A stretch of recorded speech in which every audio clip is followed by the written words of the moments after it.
वालेकुम। अक्सर लोग देखा हाँ भाई डॉक्टर का कहने पे हलाल चीज़ ने भी छोड़ दे वहाँ, लेकिन अल्लाह का कहने पे हराम चीज़ ने भी ना छोड़ा। जैसा कि माशाल्लाह रमज़ान आ रहा है और रमज़ान में देखेंगे अब कौन कौन अल्लाह का कहा माने।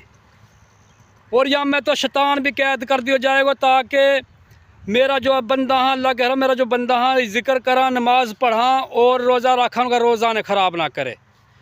तो भाई अब भी जाने रोज़ा ना रखा, नमाज ना पढ़ी तो आंसू बड़ो बदबख्त कोई भी ना है। जैसा कि इंशाअल्लाह कल रमज़ान मुबारक को पहले रोज़ा हो जाएगा इंशाअल्लाह। तो सब भाई से इल्तिमास है कि रोज़ा रखो, भरपूर रखो और यूँ जो महीनों ये सीज़न है नेकी इनको, तो या मैं जितनी भी नेकी हो सका करो। या मैं नेकी भी जनाब बढ़ चढ़ के जो है ना एक नेकी को सवाब 70 गुना बढ़ा दिया जावे। तो या हमारे यहाँ में जितनी भी नेकी कर लेगा ना वह में तहार फ़ायदा है।